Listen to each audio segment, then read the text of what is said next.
I say when I started, YouTube was 2008, 2007. Back then it was just record your screen, gameplay, add some... The heydays! Add some music, that was it. And then suddenly someone come in with like, oh, I'm now talking over my gameplay.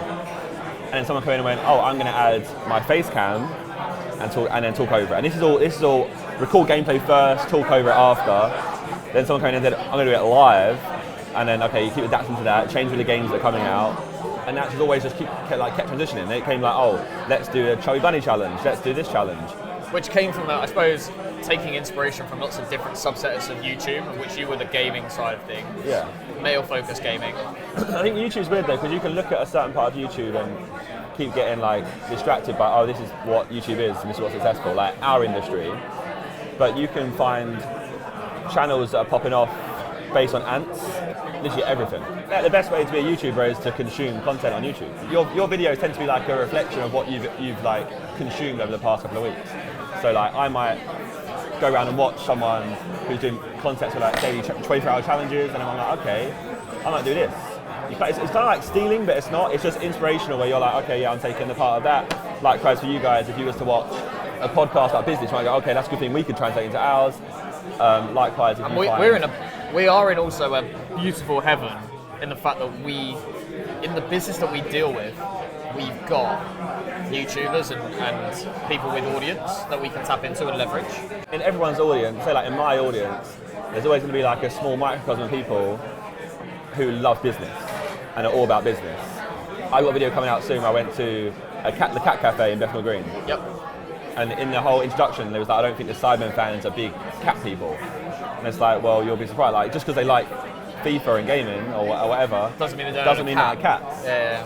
And it's just like you kind of like generalize the audience by what they're watching, but actually they have multiple other interests you don't realize until you tap into them.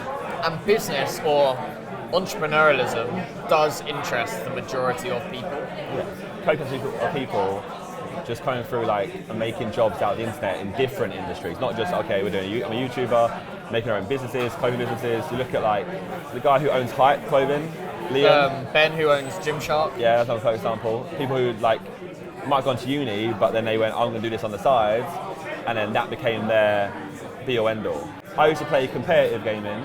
There was a website called Game Battles, and the issue with the whole website, the whole flaw in it, was you had to prove you won, and you're playing against people across the world who are going to be salty after losing. So no, I won.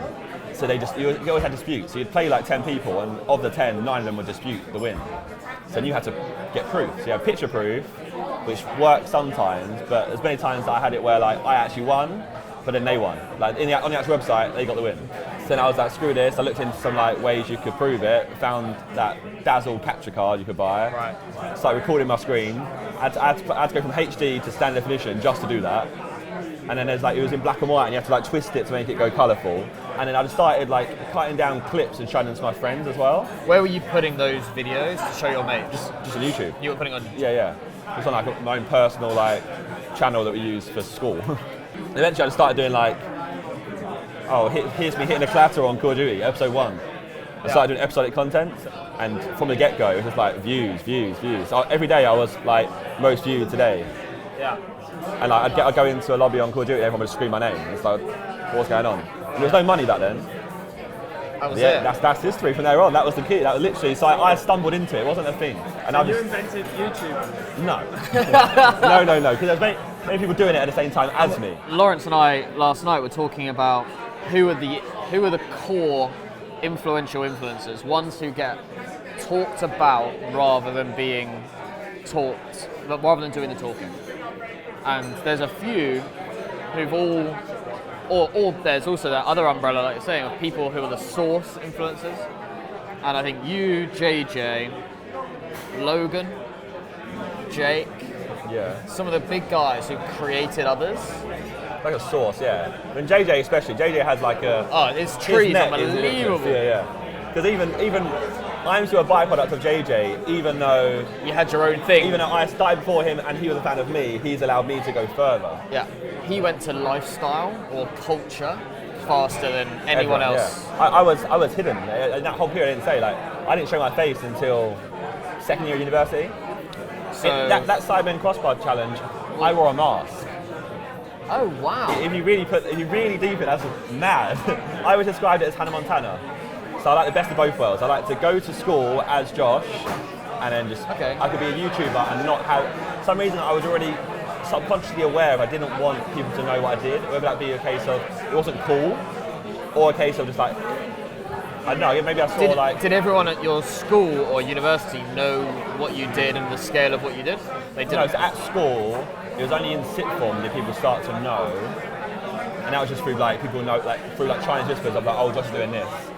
And then my media teacher knew because we spoke about it a lot, and she was like, you understand, you're earning more money than I am. Yeah.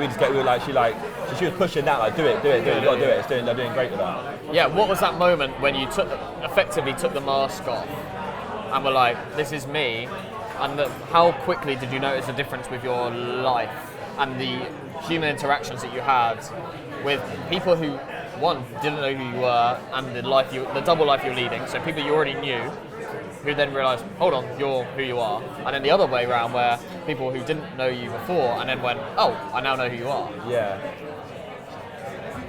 Well, I was forced into doing it anyway because I went to New York for a foot police tournament.